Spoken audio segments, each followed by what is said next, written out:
Bueno, queridos alumnos, alumnas, es un placer enorme verlos. Gracias a Dios. Hoy, martes 11 de octubre de 2022. Con el favor de Dios, estamos todos bien, al menos con vida. No sé si bien, pero al menos con vida. Y bueno, eso ya es ganancia. Me alegra un montón ver a sus compañeros que están en la clase presencial, pero también ustedes saben que los que están viendo la clase grabada los queremos un montón. Los animamos a que sigan adelante con la clase, viéndolas, haciendo los ejercicios, algunos trabajos prácticos que hacemos para trabajar en clase. Yo les pido también que ustedes los hagan, ¿no? No solo se queden con lo que puedan ver en clase, háganlos también ustedes. Entonces, de esa manera pueden aprovechar mucho mejor la información y la formación de esta materia. Así que bueno, vamos a arrancar hoy la segunda parte de este tema que hemos hablado, que hemos planteado como esta, esta conectividad o relacionamiento que existe entre el entonces, entre el pasado, entre lo que significaba la fe cristiana de los primeros discípulos, lo que representaba Cristo para ellos y cómo esas vivencias, ¿no? Se conectan con el ahora en un mundo contemporáneo en donde hoy más que nunca se nos hace urgente y necesario hacer relevante el mensaje de la cruz, la fe cristiana, ¿no? La fe que profesamos.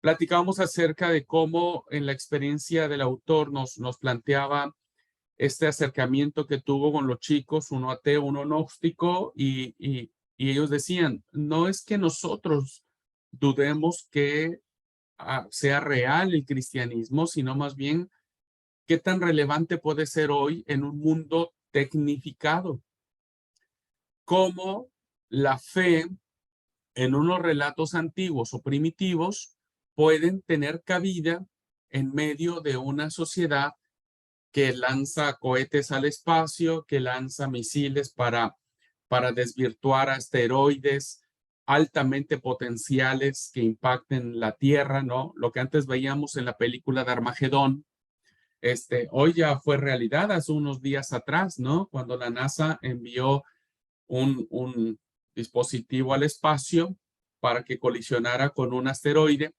y que, bueno, empezar a hacer los ensayos por si en algún momento un asteroide amenaza con destruir la Tierra. Bien, todos estos fenómenos que se dan, ¿no? Influyen en el quehacer y en la conducta del ser humano y por lo tanto van a influir de manera decisiva respecto de su decisión por Jesús. Porque en la medida en que hoy lo contemporáneo sea lo más sobresaliente, lo más relevante, hará que las personas rechacen aceptar a Cristo o al menos detengan su decisión y decir, bueno, primero déjame ver cómo avanza todo esto y recién ahí puedo aceptar lo que vos decís. Los que viven en zonas urbanas, hermanos y hermanas, Bogotá, Perú, ¿no es cierto? Buenos Aires, entienden y comprenden la dinámica tan rápida con lo que las sociedades y la gente citadina se mueve. Ustedes conocen perfectamente el vaivén que trae, ¿no? La prisa que tiene la gente por llegar, por hacer, por construir, por hacerse de cosas. Es impresionante, hermanos, es impresionante. El ruido, el smog, los escaparates, hay toda una parafernalia en las grandes ciudades, ¿no?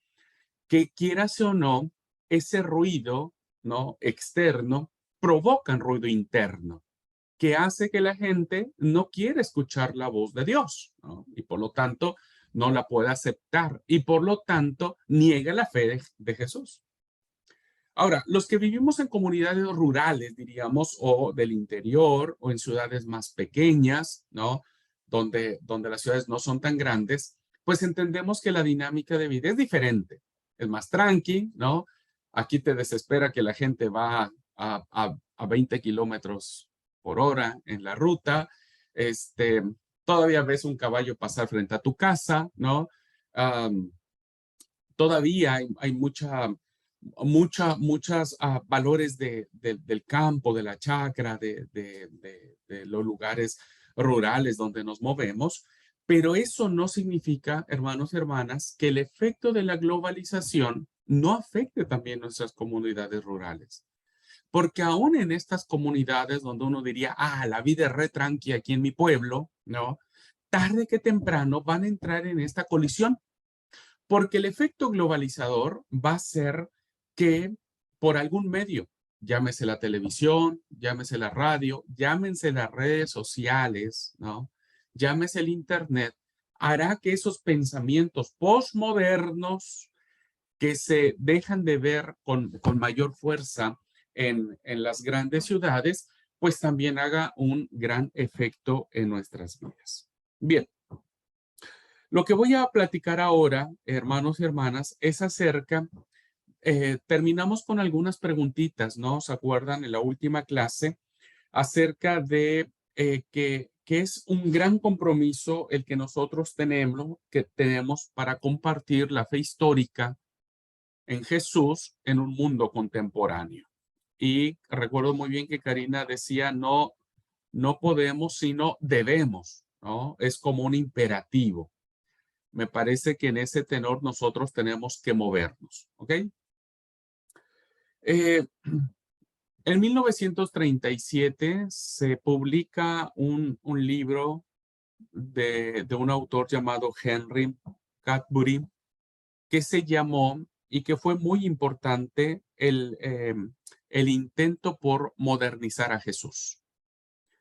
Este libro, hermanos y hermanas, ¿no es cierto?, reconocía el loable propósito de los modernizadores de Jesús que tenían para interpretar a Jesús desde nuestros o desde sus propios paradigmas, despojando a Jesús de toda su impronta judía. Esto es muy interesante, hermanos, porque ha habido un gran intento, ¿no?, por querer ver a Jesús como nosotros nos vemos ahora. Y creo que no está mal que podamos acercar a Jesús a nuestra realidad moderna.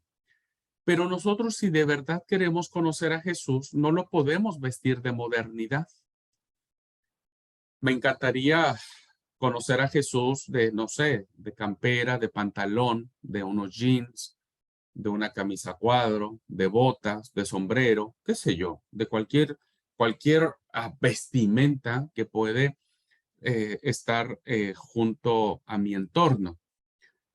Pero si solo me quedo con ese Jesús y a partir de allí trato de encontrar explicaciones de lo que él significa vestido con jeans, zapatillas y remera, entonces perdemos de vista la impronta que él mismo estableció en su proceso histórico, ¿no? Eh, eh, en su vida, en cómo él se formó. Entonces, ¿saben cuál es el problema, hermanos? Que en el intento que hay hoy en día de modernizar a Jesús, hacemos lo que hicieron los soldados romanos. ¿Se acuerdan ustedes cuando crucificaron a Jesús?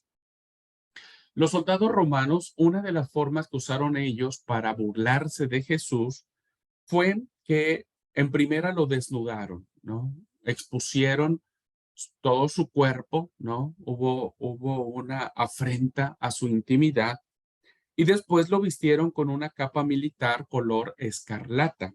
Ajá. Bueno, luego que se burlaron de él, que se mofaron de él, le quitaron la capa y le volvieron a poner sus propios vestidos. Y parece ser, hermanos, que en el mundo contemporáneo eso es lo que seguimos haciendo. Y eso es lo que se ha hecho durante muchos siglos. ¿Qué hemos hecho, hermanos? Que nosotros vestimos a Jesús con nuestra propia clase de ropa y queremos que Jesús sea como nosotros queremos que sea, y el mundo consecuentemente. Cada uno arma su imagen de Jesús como lo vimos en la clase pasada, ¿no? Cada quien le quita su ropa, ¿no? La ropa propia de Jesús, el ropaje de lo que Jesús realmente significa y lo vestimos con nuestros propios prejuicios o con nuestros razonamientos o con nuestros intereses o en el peor de los casos, como sucede en el mundo, lo vestimos de acuerdo a lo que creemos que puede resultar mejor a nuestros intereses. Eh, y entonces, el mundo hoy en día, hermanos, ha modernizado a Jesús, ¿no? Y voy a presentar la pantalla para compartir la pantalla para compartir con ustedes una de las grandes preguntas que uno de los grandes teólogos alemanes, eh, Dietrich Bonhoeffer, le planteaba a uno de sus amigos. Porque a partir de esta pregunta que vamos a ver ahora, queridos hermanos y hermanas, es cómo nosotros tenemos que aprender a defender la fe de ese personaje, de esa persona, ¿no? Y voy a compartir la pantalla para compartir con ustedes la pregunta.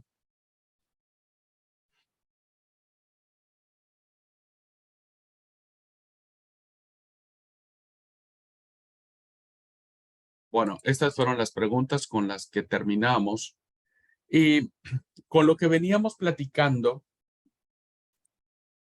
con lo que veníamos diciendo, eh, el deseo de presentar a Jesús de un modo que apele a nuestra generación, la manera en que nosotros presentemos ante el mundo a Jesús, ah, no, no es cosa menor. Ujú. Y entonces, eh, Dietrich Bonhoeffer, uno de los grandes teólogos del siglo XX, cuando estaba en la cárcel, le escribió a su amigo Eberhard Stenge en 1944 y él dice una pregunta interesante, hermanos. Lo que me preocupa incesantemente, ¿no? Incesantemente es la pregunta, ¿quién es realmente Cristo para nosotros hoy? ¿Quién es realmente Cristo para nosotros hoy? ¿Será acaso que nosotros hemos sucumbido también en cierta medida a despojar de los vestidos auténticos de Jesús, de sus formas, de sus pensamientos, de su actuar que encontramos en el texto sagrado, y lo hemos vestido de nuestros propios pensamientos, de nuestras propias ideologías? ¿Quién es Cristo realmente para los cristianos hoy? Y a veces me preocupa, hermanos, porque hablar de defender la fe tiene que ver básicamente en la manera en que nosotros concebimos y hemos hecho de Jesús lo que es, ¿no? Entonces, hoy muchos cristianos en el mundo evangélico han vestido a Jesús de ropajes que hacen que el mundo que no cree en Jesús ni por asomo quieran volver a creer en Jesús, ni por asomo. Porque como vamos a ver ahora, voy a poner algunos ejemplos, hemos ah, pintado a Jesús, ¿no? Qué sé yo, lo hemos sacado de los vitrales o de las pinturas de la Edad Media, incluso del Renacimiento, y lo hemos colocado en planos que rayan ya en lo absurdo y en lo grotesco. Ujú. Creo que la pregunta que hace Bonhoeffer a su amigo no pierde vigencia en cada minuto, en cada segundo, en cada época de este mundo contemporáneo en que nosotros nos vivimos. Es sin duda esta una pregunta muy inquietante, sin duda, muy, muy inquietante. Para contestarla, la Iglesia ha tendido en todas las generaciones a desarrollar imágenes, ¿no? Imágenes de Cristo que a veces se desvían de lo que los escritores del Nuevo Testamento quisieron reflejar de Jesús. Y compartiré con ustedes una cita que me pareció muy importante, ¿no? De un escritor que habla con esta claridad donde él dice que vez tras vez la figura de Jesús ha sido horriblemente amputada, horriblemente amputada. Jesús, hermanos, es un recorte, ¿no? En la mentalidad, en la percepción del mundo contemporáneo. Y entonces, Helmut Thielicke, perdón por no pronunciar bien, o la verdad que no tengo ni idea de cómo se pronuncia, pero Helmut dice, hermanos, que la figura de Jesús ha sido brutalmente amputada, con el único propósito de agradar el gusto de cada época. Y entonces él escribe esta frase que me encantó. Helmut Thielicke dice: a través de toda la historia de la iglesia, Jesucristo ha sufrido un proceso de repetida crucifixión. La reflexión que hace este escritor, hermanos, es que en cada época parece ser que se ha querido volver a crucificar al Señor. Ha sido azotado y herido y encerrado en la prisión de innumerables sistemas y filosofías. Usted platique con un ateo, incluso los mismos ateos tienen diferentes concepciones de quién es Jesús, ¿no? Hay ateos más ortodoxos y otros eh, ya, ya más tirando a lo irracional, ¿no? Y entonces Helmut dice que esta forma en que la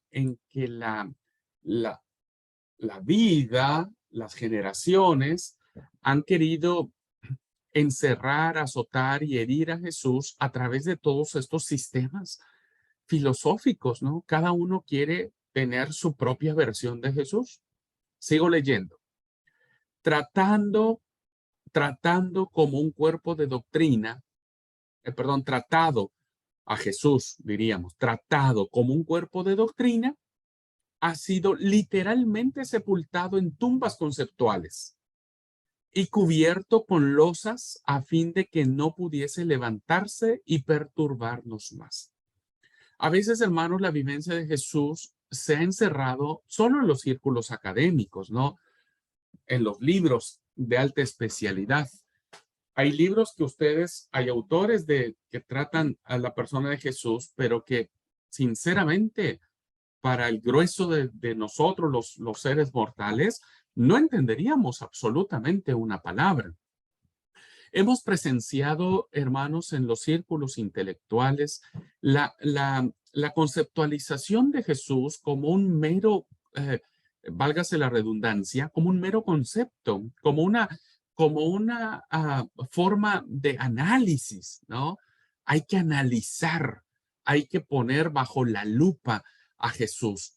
Y entonces el mundo ha querido sepultar a través de todas estas sistemas y formas, ¿no? La verdad transformacional de Jesús. Incluso, hermanos, en nuestras propias comunidades de fe, hemos presenciado encarnizadas peleas entre hermanos de defender qué es lo que creen que Jesús pudo haber dicho o pudo haber hecho o pudo haber defendido, ¿no?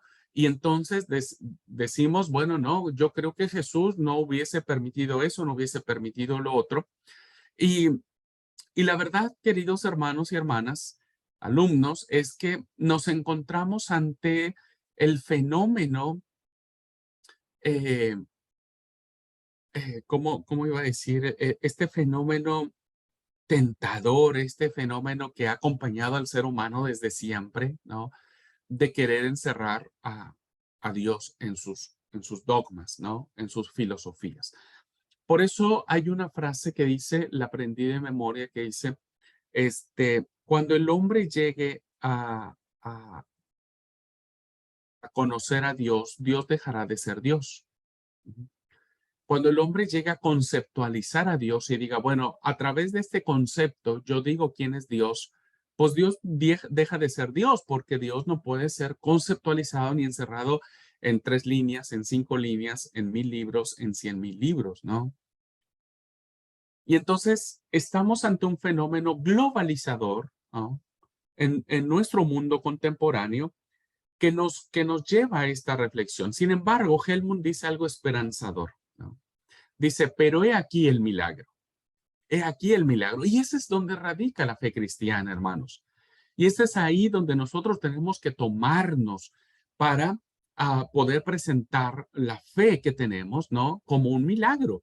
Pero dice "He aquí el milagro, que de esta sucesión de tumbas conceptuales, de todos estos esfuerzos por querer crucificar a Jesús y sepultarlo, Cristo Jesús ha resucitado vez tras vez. O sea, el Señor sigue teniendo el poder sobre cualquier sistema que querramos encerrarlo. Porque, miren, la verdad de Jesús, hermanos, no puede ni siquiera encerrarse en nuestros propios paradigmas religiosos, en nuestras propias cosmovisiones, a veces legalistas, de lo que Jesús significa, de lo que Jesús es, ¿no? A veces tratamos al indefenso de una manera diferente a la que Jesús lo hubiera tratado. Tratamos de manera diferente a los niños eh, como Jesús lo hubiera tratado. Tratamos, hermanos, a las mujeres de manera diferente a la que Jesús trató a las mujeres y las dignificó. Pero nuestros prejuicios, a veces machistas, ¿no? A veces machistas, a veces legalistas, a veces sin un pleno conocimiento, ¿no? Del texto sagrado y solamente repetir frases y solamente repetir conceptos ha hecho que nuestras vestiduras terminen imponiéndose en este deseo de querer vestir al Señor Jesús de nuestros conceptos. Entonces, teniendo en cuenta esto, queridos hermanos y hermanas, voy a decirles a ustedes de manera muy rápida los intentos que ha habido durante todos los siglos, todo el devenir del tiempo por modernizar a Jesús, es decir, poner a Jesús y ubicarlo y arroparlo en cada época, en cada circunstancia, ¿no? Y darle nuevas ropas, nueva figura, nuevo look. Le cortamos el cabello, depende el momento en el que vivamos, ¿no? Y entonces voy a compartir con ustedes alguna muestra de los muchos intentos que se ha realizado a veces por la misma iglesia, ¿no? Para ofrecer un cuadro que, que se parezca al Jesús de nuestro presente. Y vamos a ver que algunos rostros de Jesús se han vuelto más originales, más fieles al original que otros que ya han rayado en lo irrisorio. ¿Ok? Bien, lo primero es que mucho tiempo, hermanos, se vio a Jesús como el asceta, ¿no? Nosotros tuvimos, acuérdense, una clase de espiritualidad cristiana y veíamos cómo los padres del desierto trataron de radicalizar, ¿no? Su postura de seguir a Jesús a través de este principio del retiro, de la soledad, del silencio, pero entendimos, ¿no? Que estos primeros movimientos, después se desvirtuó, pero estos primeros movimientos tenían como la intención de hacer una huida con retorno, es decir, querían vivir en la experiencia de Jesús y después volvían nuevamente al mundo para influenciar e impactar a las personas. Sin embargo, esta figura del Jesús apartado, ¿no? Inspiró a muchas generaciones, principalmente hoy los movimientos de claustros religiosos, de monjes, de ermitaños, bueno, han querido seguir manteniendo esta imagen de Jesús, ¿no? Eh, que básicamente la interpretan como este, una continuidad de lo que Juan el Bautista era, ¿no? Porque Jesús, al parecer, también Vestía una capa de pelo de camello, usaba sandalias o andaba descalzo, comía langostas. eh, y pensamos muchas veces que Jesús renuncia a todos los bienes, a todos los deseos, a todos los goces de la vida. Entonces, incluso hay muchos hermanos hoy nuestros que no aceptan el disfrute, que no aceptan, ¿no? Que no consideran que es correcto cristiano que nosotros nos alegremos o que hagamos una fiestita porque seguimos pensando en Jesús como esto. Y entonces, para muchas personas hoy en día, incluso de nuestra iglesia, le resultaría prácticamente difícil reconciliar el retrato del Jesús, ¿no? Así quieto, calmo, un Jesús ah, muy asceta, ¿no? Eh, y la verdad que sería muy difícil reconciliar reconciliar la figura de Jesús como el hombre comilón y bebedor. Eso es muy difícil de conciliar, ¿no? O sea, a Jesús, ¿por qué lo criticaban? Por ser un hombre comilón y bebedor. Eso, a la luz de muchos hoy en día, no lo entenderíamos. Pero bueno, ¿por qué? Porque muchos han pensado que Jesús era así y nada de alegrarse, por eso nuestros cultos son muy serios, muy solemnes, no se puede uno reír porque pensamos que Jesús se pasaba todo el tiempo con cara larga, ¿no? Pensamos que Jesús nunca se rió, nunca se carcajeó, nunca le dolió la panza por reírse por un chiste o por alegrarse por tomar una copita de vino o por comer carne o pescado, ¿no? Es difícil entender esa situación y es por eso que muchos siguen poniendo su ropaje conceptual de Jesús en este sentido. Hubo otro intento, hermanos, en la historia que se le llamó el Jesús como el pálido Galileo. Esta denominación, hermanos, viene de una historia, ¿no?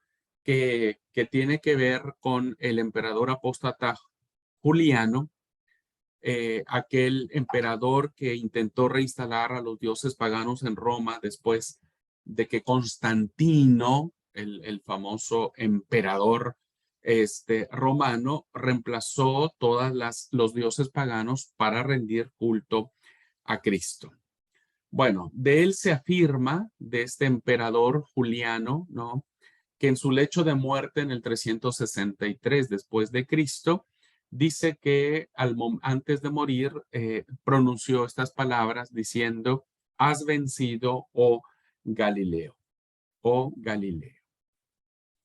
Y bueno, estas palabras, hermanos, que nacen de esta historia, ¿no? Fueron muy popularizadas en el siglo XIX por un artista y entonces completa esta imagen diciendo, has vencido, oh pálido Galileo, el mundo se ha vuelto gris con tu aliento.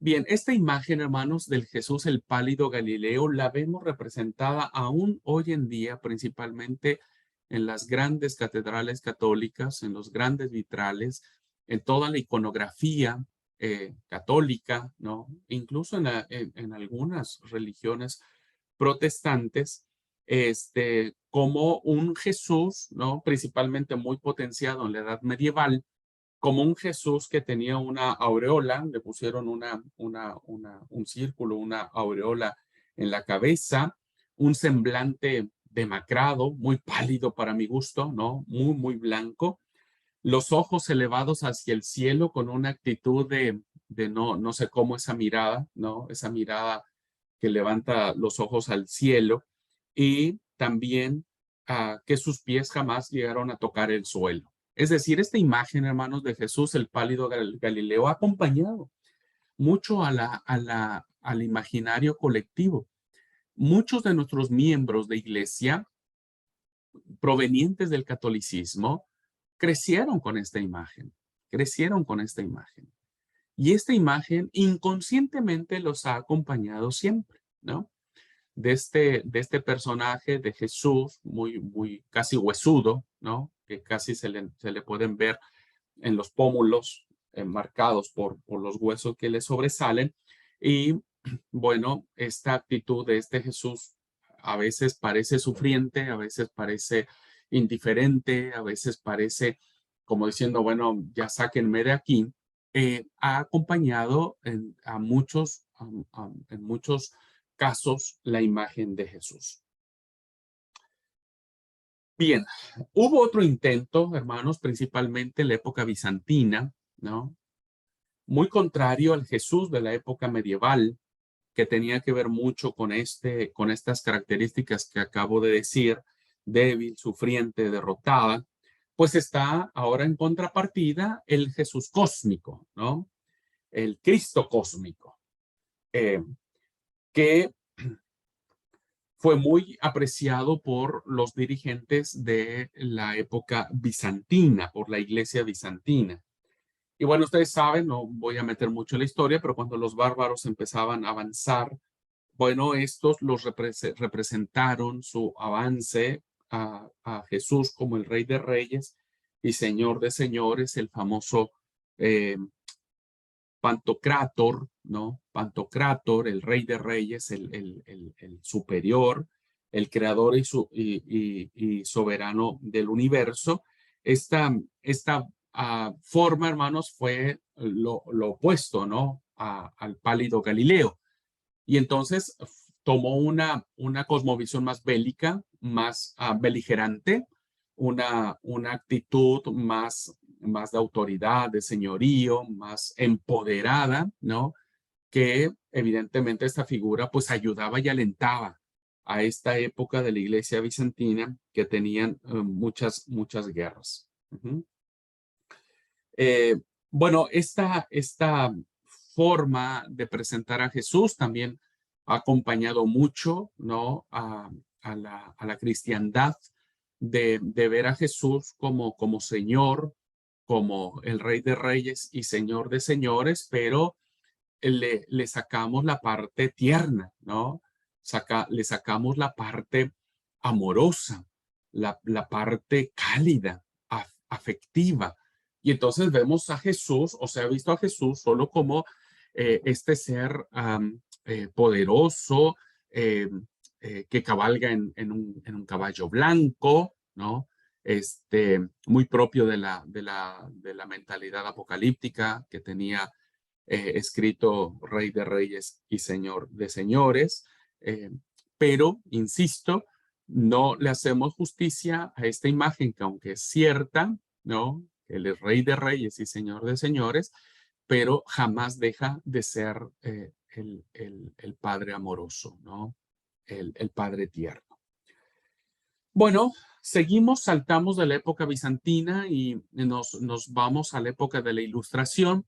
La Ilustración, hermanos, fue una época en donde se deja detrás la época oscurantista, la Edad Media, y empieza el movimiento de la razón. Ujú. Hasta antes de la Ilustración, todo era religioso y todo se defendía o se resolvía por medio de la fe, entre dos grandes comillas, porque la fe era monopolizada principalmente por la Iglesia Católica. Entonces, durante muchos siglos, lo que decía el Papa, lo que decían los sacerdotes, los obispos, pues era la palabra de Dios, y por eso se dieron un montón de atrocidades eh, en materia religiosa, principalmente en la Edad Media, ¿no? La Inquisición, el asesinato de miles y miles de personas que no concordaban con la mentalidad ah, católico-apostólico-romana. Entonces, la Ilustración viene a plantear y decir, bueno, no queremos saber nada de la religión, basta ya de pensar que todo Dios va a resolver a través del Papa, estamos hartos de eso y bueno, ahora necesitamos pensar, necesitamos la razón. ¿Mm? Y entonces un movimiento de la Ilustración, los grandes enciclopedistas que se dan en esa época, lanzan un movimiento, ¿no? Para como que dejar atrás la época religiosa que ya les parecía insufrible y ahora le dan paso a la razón. Y ahí, hermanos, entre el siglo XVII y siglo XVIII, se construye una imagen de Jesús y entonces se le ubica, se le baja de los altares, ¿no? Como existía antes, y se le ubica como Jesús el maestro del sentido común. el sentido común. Totalmente humano, pero no divino. No divino. Ese fue el planteamiento que durante estos siglos se quiso decir o hablar acerca de Jesús. Entonces, lo humano piensa, el humano razona, el humano es conocimiento y por lo tanto exaltan la figura de Jesús como un aspecto en donde lo divino no, porque ya había quedado claro en la Edad Media que eso no existía mucho más, ¿no? No existía para nada. O al menos ya no querían saber más de Jesús en un aspecto religioso y por eso le sacan su divinidad y lo colocan como un maestro del conocimiento, ¿no? Del conocimiento. El gran exponente de este movimiento de establecer a Jesús en este sentido lo tuvo el presidente de los Estados Unidos de Norteamérica, Thomas Jefferson, que entre 1801 y 1809 publicó él su propia edición de los evangelios. Y él hace una crítica acerca. Ustedes saben que los evangelios es los documentos que tenemos por excelencia para conocer a Jesús. Bueno, Thomas Jefferson publica uno de sus libros que se llamó The Philosophy of Jesus of Nazareth. Estoy, ¿cómo se llama? Practicando mi inglés con ustedes, porque pues, creo que lo único que puedo pronunciar. No, el libro se llamó La Filosofía de Jesús de Nazaret, que fue en 1804. Y el segundo libro en 1820 se llamó La vida y la moralidad de Jesús de Nazaret. En ambos libros, hermanos, en ambos libros que fueron muy popularizados, Thomas Jefferson elimina sistemáticamente todos los milagros y todos los misterios que pueden haber tenido los evangelios en la función de Jesús, ¿no? Entonces, al sacarle todo lo sobrenatural, ¿no? de la persona de Jesús, entonces queda solamente lo humano. Lo que queda es una guía para el hombre común que quiere conocer a un maestro de moralidad. Ese es un buen maestro que te enseña cosas buenas, pero no es Dios. No es Dios. Eso sí, es un excelente maestro. Sus principios morales son altísimos, pero no es Dios y por lo tanto no debemos considerarlo como tal. Época de la Ilustración nos encontramos. Avanzamos un poco, hermanos, y entrados al siglo XX, ya muy cercano a nosotros, nosotros somos productos del siglo XX, siglo XXI, encontramos al Jesús como el payaso del Evangelio. Y es muy interesante, hermanos, porque dentro de esta forma de conocer a Jesús, se popularizaron dos grandes versiones de Jesús a través de dos grandes obras musicales. La primera se llamó Jesús el payaso del Evangelio, donde vemos ahora un Jesús diferente al anterior, porque este Jesús baila, canta, se ríe, hace chistoretes, hace payasadas, es un Jesús, ¿no? Que no le importa tanto el conocimiento, sino más bien le pasa el tiempo cantando y bailando. Este tipo de modernizar a Jesús en este concepto es porque se quiere captar la alegría de Jesús, pero pasa por desapercibido la seriedad de la misión de Jesús, que esa es la contraparte de este efecto. Nosotros no dudamos que Jesús era alegre y no dudamos que Jesús cantaba, tarareaba, bailaba, porque ustedes saben, hermanos, que la cultura judía tiene muchas danzas en sus fiestas, ¿no? Eso nosotros no lo concebimos, pero no dudamos que Jesús haya sido eso. Sin embargo, a la par de la alegría de la vida que Jesús tenía, ¿no? Él tomaba muy en serio su misión. Y eso no sucede en este Jesús. La segunda obra fue la famosa obra musical que todavía está en boga, hermanos, que todavía la siguen popularizando. Se llama Jesús Superestrella. Jesucristo Superestrella. Es una obra musical, una obra de teatro, ¿no? Que evidentemente refleja un Jesús muy diferente a las escrituras. El Jesús que se plantea en esta obra, Jesucristo Superestrella, es un personaje célebre, ¿no? Pero desilusionado, que en algún momento sabía quién era, pero que cuando estaba en Getsemaní ya no estaba seguro de lo que quería, ya no estaba seguro de lo que pensaba. Y entonces hay una frase en esta obra musical que dice, entonces estaba inspirado, ahora estoy triste y cansado. Vemos entonces en este intento de reflejar a un Jesús, pues muy inseguro, cuando los evangelios nos presentan lo contrario, ¿no? Los evangelios nos presentan a un Jesús que amaba la vida, ¿no? Pero que estaba consciente de su destino, ¿no? De su destino. El Hijo del Hombre no vino a ser servido, sino a servir y dar su vida por rescate de muchos. Entonces estaba consciente y su misión era importante.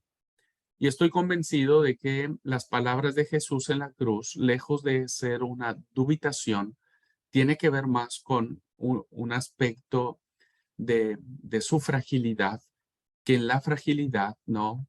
Encontramos nosotros el poder de la salvación. Muy bien. Seguimos en el siglo XX.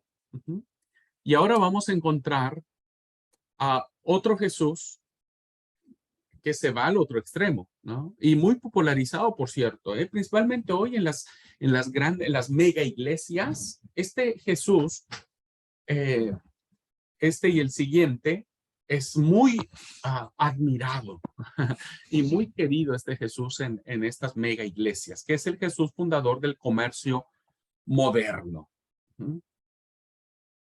Y bueno, esta idea nace dentro de los círculos económicos, de negocios, ¿no? Que básicamente plantean, queridos hermanos, que Jesús fue un capo, diríamos en estos términos, de los negocios, ¿sí? De los negocios. Eh, Hay un libro que se llama El hombre que nadie conoce, que se publicó en 1925, El hombre que nadie conoce. Estuvo 2 años a la cabeza de los libros de mayor venta en los Estados Unidos, solo para que sepan la importancia y el impacto que tuvo este libro. El autor de este libro es Bruce Barton. Y el autor era un yankee, un norteamericano dedicado a la publicidad, que se revela con los Jesuses. No sé si está bien dicho, con los Jesús. Jesús puede ser o Jesuses. No lo sé, perdón. Bueno, que se revela con estas imágenes de Jesús que hemos analizado, el Jesús afeminado muchas veces, ¿no? Parece afeminado, o el Jesús débil o pálido. Y entonces él convoca a una nueva forma de Jesús, ¿no? Y entonces representa a Jesús no solo como un hombre que hacía vida al aire libre, musculoso, bronceado, simpático, social, jovial, sino más bien como un líder dotado de una tremenda convicción, cuya vida fue toda una historia de logros económicos y comerciales. ¿Sí? Y que si nosotros conocemos a Jesús, podemos tener éxito en todos los negocios que emprendamos. Y fíjense que en el capítulo 6 de este libro, él titula el libro El hombre que nadie conoce. El título es El fundador de la actividad comercial moderna. ¿Quién funda la actividad comercial moderna? ¿Y saben quién fue? Y según él, Jesús. Jesús.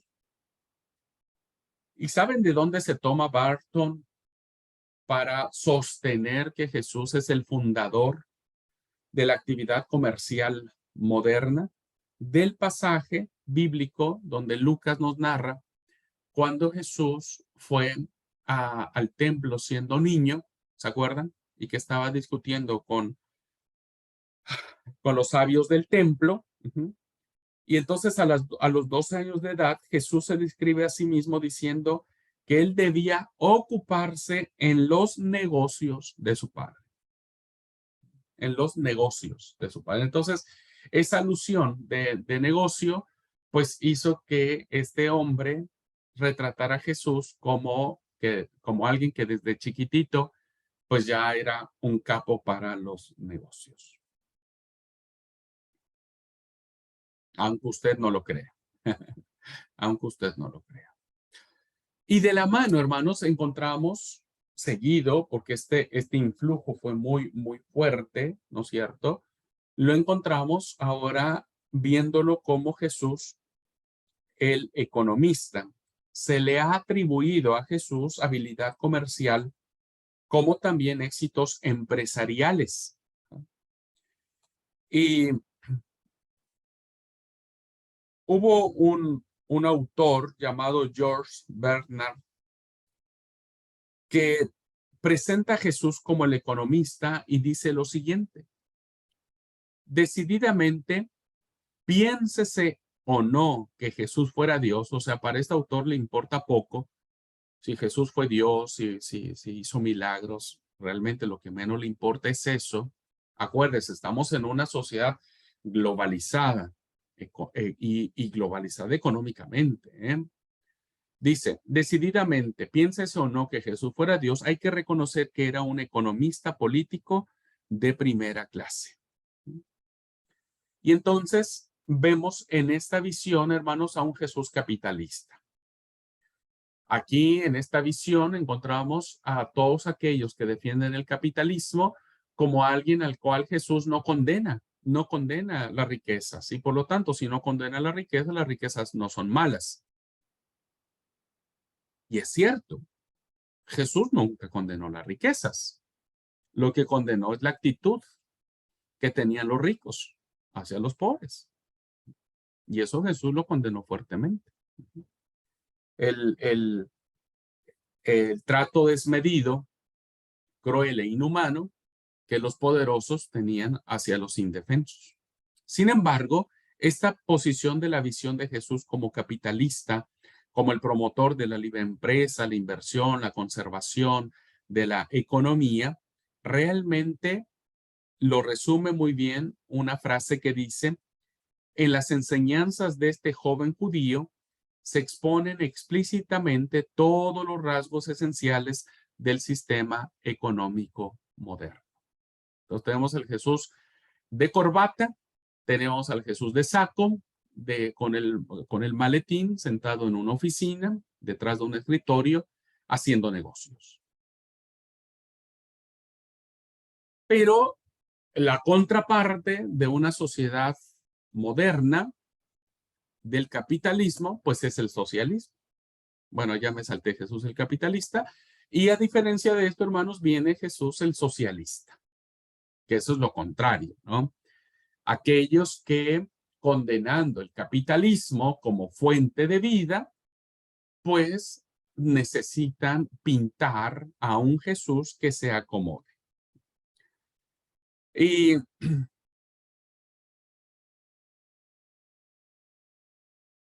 hay un ejemplo que quiero leer que dice que hay un ejemplo de un personaje llamado Arthur Scahill, que fue elegido presidente del Sindicato Nacional de Mineros de Inglaterra en 1981.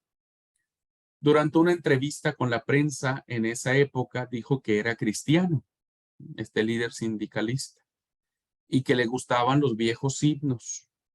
Uno de sus himnos favoritos era el que cantamos: "Oh, qué amigo nos es Cristo".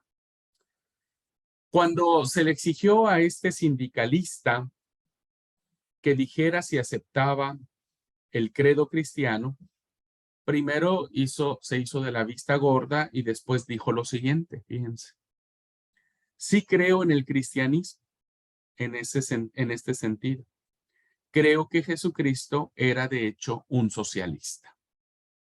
Entonces este sindicalista necesitaba un Jesús que lo respaldara en todas estas acciones de protesta, de resistencia, de revolucionamiento, ¿no? Contra el capitalismo, aduciendo básicamente que Jesús decididamente se opuso a las riquezas. Lo que no saben estas personas es que muchos de los movimientos socialistas pasan por alto la dignidad humana, porque en el afán de querer ayudar al que menos tiene, entre dos grandes comillas, pues terminan haciéndose ricos sus propios dirigentes sindicales. Y eso, queridos hermanos y hermanas, pues no es la figura de Jesús. Y finalmente, hermanos, hay un intento de modernizar a Jesús como el luchador por la libertad. Uno de los grandes exponentes fue el ya fallecido presidente de Cuba, Fidel Castro, régimen socialista. Cuando él se refería a Jesús, Fidel Castro decía que él era un gran revolucionario. Y entonces hubo muchos intentos de presentarlo como el luchador por la libertad, miembro de la guerrilla urbana del Che Guevara del primer siglo, con bigote negro y ojos relampagueantes. Este concepto de Jesús, ¿no? Como el Jesús que tiene que avalar las acciones de los dictadores, pues la verdad es que es muy tentadora, pero es muy peligrosa. En términos generales, hermanos, hemos hecho un recorrido para caer en cuenta que el trabajo que ustedes hicieron de preguntarle a otras personas quién es Jesús, no es más que este hecho o este deseo o esta inercia de querer arropar a Jesús con nuestros propios conceptos. Entonces, cuando vemos todos estos rostros, pues evidentemente mucha gente quiere dejar de creer en Jesús.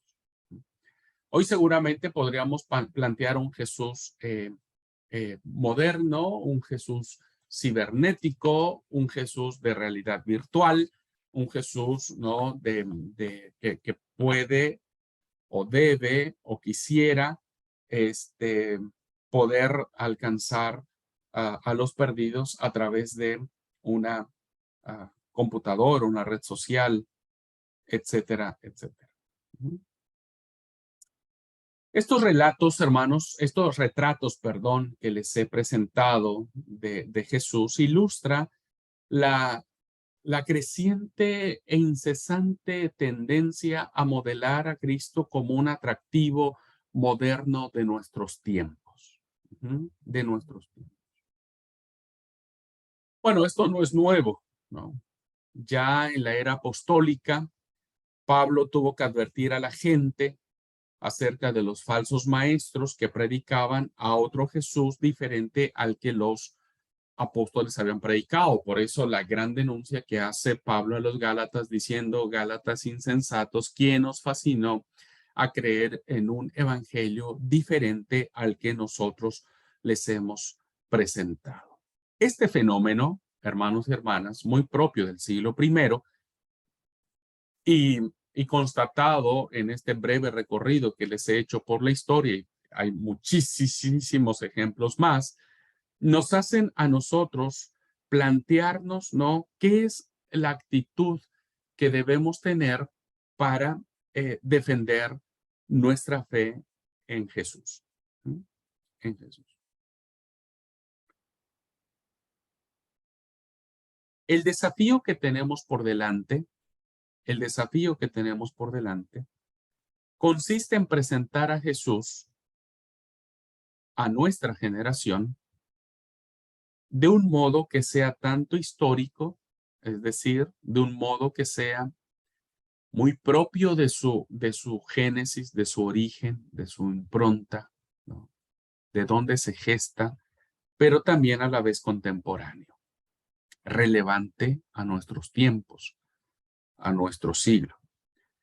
tanto auténtico, que eso se enraiza en los aspectos históricos, como atractivo, que eso es lo que hoy necesitamos, hermanos y hermanas.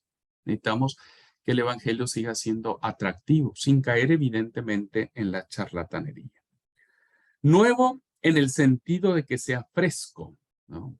Que sea relevante a una sociedad donde vive una aridez espiritual. No en el sentido de construir una novedad, no necesitamos traer cosas nuevas. O sea, el evangelio, hermano, sigue siendo el mismo, pero hay que hacerlo fresco. Pero resistir la tentación de querer provocar algo nuevo y decir, voy a inventar algo para que entonces la gente venga, ¿no? El vómito santo, la risa santa, pare de sufrir, um, eh, Jesús no es Dios, etcétera, etcétera. Muy bien. ¿Hasta aquí vamos bien? ¿Alguna pregunta? ¿Algo que quieran compartir? ¿Alguna impresión que les cause lo que hemos visto hasta ahora?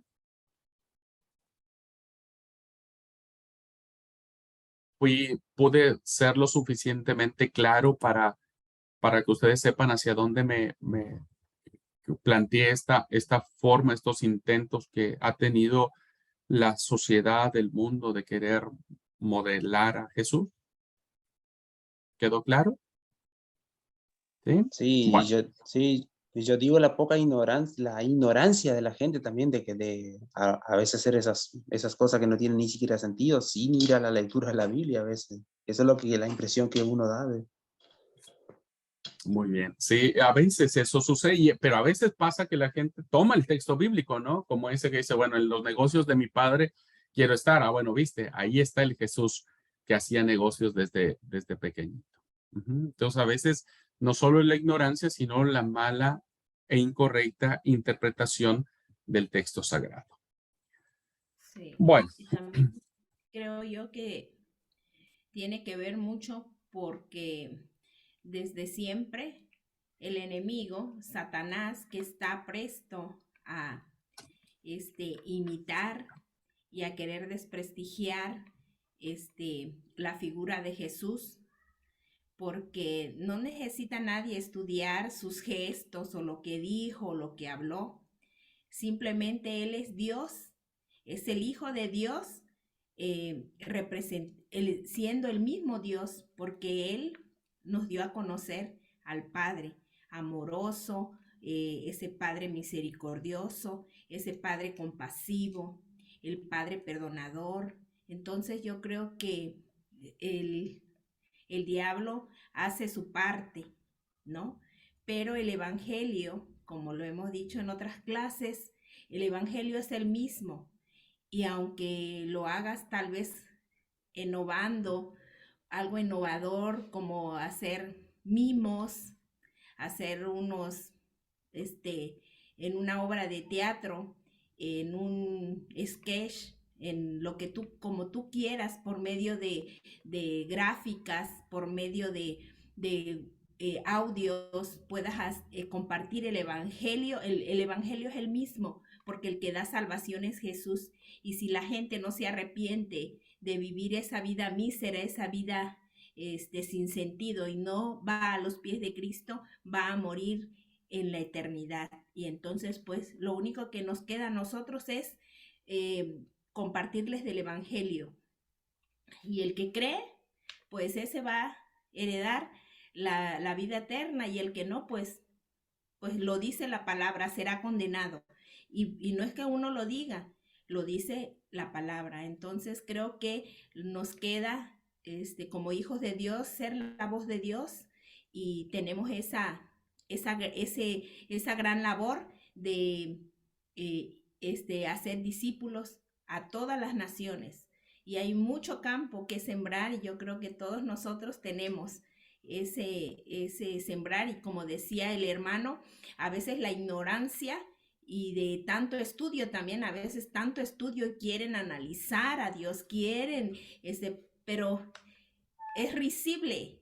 ¿Qué mente humana puede analizar a Dios, lo que Él hizo? o lo que pudo haber hablado, lo que dejó escrito, nadie lo puede hacer, porque somos criaturas hechas por Él. Él nos formó. Entonces, tenemos mucho trabajo, seguir compartiendo el Evangelio. Gracias, Lucy. Y esta parte, insisto, de poder, como decía Luz, lo hemos planteado, no necesitamos cambiar el Evangelio es el mismo, pero necesitamos presentarlo de una manera relevante, fresca, atractiva. Y eso tiene un costo, déjenme decirle. Yo recuerdo mucho cuando era jovencito, en la iglesia donde me crié, era una iglesia muy conservadora, ¿no? Una iglesia que no admitía ningún cambio. Y yo recuerdo que desafiamos ese tiempo a la iglesia, diríamos, o a los líderes de la iglesia, porque con un grupo de amigos, ahora que Lucy dijo algo, creamos el ministerio de mimos. Yo fui mimo, yo hice mimos. No sé si todos sepan lo que es eso, ¿no? Que es básicamente presentar el evangelio con la cara pintada de blanco, los guantes blancos, nos vestíamos de negro. Y tuvimos muchas obras que eran hermosísimas, todas ellas evangélicas, todas con un sentido evangélico.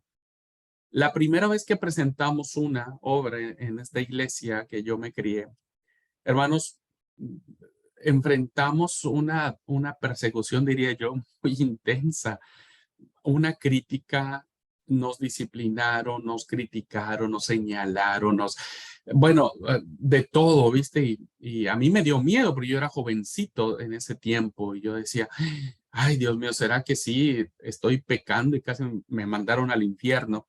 Yo dije, ¿será que me voy a ir al infierno? Eh, pero la verdad, hermanos y hermanas, que cuando uno va entendiendo esto, ¿no? Yo, porque fuimos a hacer mimos, se hacía mimos en las cárceles, se hacía mimos para los niños principalmente, que capta mucho la atención. Los niños tienen mucha facilidad de ver este tipo de actividades y ver a los niños y compartir el evangelio de esa manera fue algo impactante para mí. Y yo digo que hoy necesitamos, como lo vamos a ver ahorita, empezar a escuchar con ambos oídos, que eso es lo importante. Ajá. Debemos aprender a escuchar con ambos oídos y vamos a ver qué es lo que esto significa.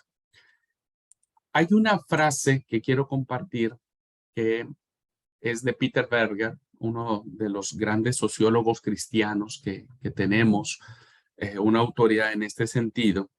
Él dice, hermanos, que él tiene una preocupación en relación al mundo. Dijimos, hermano, que nosotros no tenemos que rechazar el mundo porque es ahí donde nosotros tenemos que ir para alcanzar al perdido, ¿no? Pero fíjense lo que dice Peter Berger. Dice, me gustaría que quedase claro una vez más que no estoy diciendo que los cristianos no debieran escuchar las ideas de otros. Nadie tiene una verdad que se arrope como absoluta propia, ¿no? De su propia cosecha. Ni tomar en serio lo que ocurre en su medio cultural. Debemos estar atentos a lo que pasa a nuestro alrededor, en nuestra sociedad, ¿no? Todos tenemos fiestas, por ejemplo, que se celebran en nuestros pueblos, en nuestras comunidades, en nuestras colonias. Bueno, hay que investigar. Yo recuerdo mucho que la profesora Ruth les dijo, si quieren alcanzar a las personas, tienen que conocer su entorno, ¿no? ¿Qué iglesias hay? ¿Cuáles son los medios que tienen las personas? Etcétera. Y Peter Berger dice, yo no estoy diciendo que se alejen de su medio, ni siquiera que participen en las luchas políticas del momento. El pastor Ramón, en alguna pregunta, alguien le hacía si era válido, si habría alguna marcha contra el aborto, tener que ir a participar, y él dijo, sí, yo también iría. Si hay que ir a hacer y levantar la voz por algo que va en contra del evangelio, tenemos que ir, ¿no? Eso no le preocupa a Peter Berger. ¿Qué es lo que le preocupa? Dice, lo que me preocupa no es la postura de escuchar en sí misma. Podemos escuchar el mundo. podemos escuchar lo que está pasando en el mundo, sino la de escuchar con adulación acrítica. ¿Qué significa esto, hermanos? Que a veces los cristianos escuchamos y adulamos lo que pasa en el mundo, ¿no? Sin hacer una crítica. Lo acrítico es aquello que no contiene un señalamiento decisivo de aquellas cosas, ¿no? Que van en contra de la fe cristiana. Habemos muchos cristianos que guardamos silencio por conservar las formas, por quererle bien a las personas, para no entrar en discusión con otras formas de pensamiento. Y entonces entramos en una actitud contemplativa. Y por eso Peter Berger dice, me preocupa que la gente escuche con adulación acrítica y a veces casi con intención idolátrica, ¿no? O sea, ¿qué es lo que le pasó al pueblo de Israel? ¿Recuerdan? El pueblo de Israel dejó que las cosas que le rodeaban se infiltraran en sus propias relaciones con Dios. No hubo un detenimiento, no hubo alguien que dijera, no tenemos que hacer esto tal cual otra cosa. Y entonces, cada uno de nosotros, hermano, creo yo, que para tener una defensa correcta de la fe, debemos ser llenos del Espíritu Santo, debemos leer la palabra, debemos estar en oración profunda, para que de esa manera haya autoridad. Pero imagínense, alguien quiere hacer una crítica de algo, pero no lee la Biblia, no ayuna, no ora, no asiste a la iglesia, y solamente porque quiere decir algo lindo, quiere hacerlo, el Espíritu Santo no le va a respaldar. Entonces, esa es la gran preocupación, ¿no? Me preocupa, dice Peter Berger, que escuchemos con adulación sin crítica y a veces con una intención idolátrica, la de escuchar, por así decirlo, boquiabiertos, maravillados, con ojos desorbitados, como diciendo, wow, qué cosa, ¿no? Dejémoslo, no detengamos esto, no levantemos una voz profética, ¿no? Eso a mí me da la percepción de entender que cuando la iglesia, hermanos y hermanas, no mira con ojos espirituales, cualquier cosa que entre, pues será bien.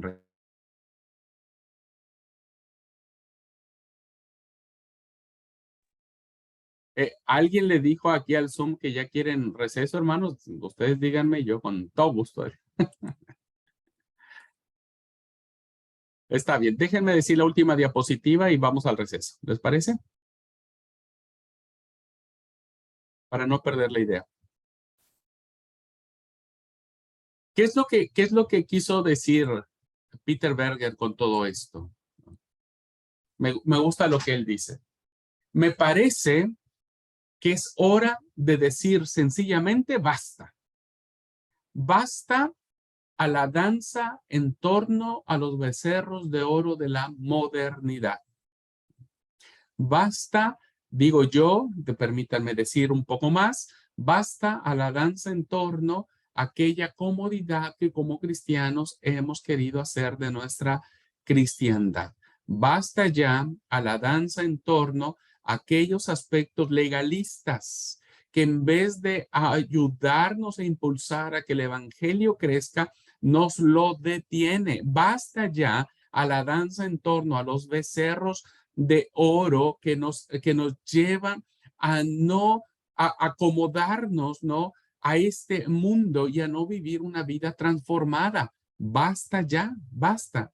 Necesitamos poner un alto a este fenómeno de la modernización que nos aleja más del prójimo y nos encierra más hacia nosotros mismos. Basta ya, ¿no? De no confesar nuestra fe de manera pública, decidida y entera ante un mundo que nos rodea y solamente seguir escondiendo en la práctica, diríamos, que somos cristianos. Basta la danza en torno a los becerros de oro de la modernidad. Más importante que la pregunta, ¿qué tiene el hombre moderno para decirle a la iglesia? Hay una pregunta más importante que esa. A veces nosotros nos planteamos y decimos, bueno, ¿qué tiene el hombre moderno para reclamarle a la iglesia, ¿no? Y entonces, muy parecido a ese anécdota, chiste, historia, no sé cómo quieran llamarle, ¿no? Que un día estando en el templo, hay una manifestación afuera del templo, ¿no? De muchos vecinos que rodean el templo, de muchas personas con pancartas afuera del templo en pleno culto, y entonces la consigna era de estas personas: fuera los cristianos, fuera los cristianos. Ustedes han escuchado esa historia, ¿no? Fuera los cristianos. Los cristianos que estaban adentro están perplejos porque creen que ellos están pidiéndole que se vayan de ese lugar, ¿no? Pues cuando sale el pastor y les pregunta, le dice: ¿por qué? ¿Por qué quieren que nosotros nos vayamos? Y ellos dijeron: no, no queremos que se vayan. Queremos que los cristianos no vivan su cristiandad en el templo, sino que estén afuera, que salgan, que cambien nuestra realidad, que impacten a nuestro mundo. Entonces la pregunta es, hay una pregunta más importante: ¿qué es lo que el hombre tiene para decirle a la iglesia? O sea, eh, ¿qué tiene para reclamarle a la iglesia? Seguramente tendrá muchas cosas que reclamarle, ¿no? Pero hay otra pregunta mayor: ¿qué tiene la iglesia para decirle al hombre moderno? ¿Qué tiene la iglesia? ¿Qué tenemos nosotros, hermanos y hermanas, para decirle a este hombre que se mueve con trasplantes, con cirugías robotizadas, con una sociedad cada día más tecnificada, más fría en su trato? ¿Qué tiene la iglesia para decirle a estos hombres y mujeres que hoy por la pandemia se han distanciado, incluso nosotros mismos, ¿no? Cristianos mismos, se han distanciado de Dios y de la iglesia? ¿Qué tiene la iglesia para decirle al hombre moderno?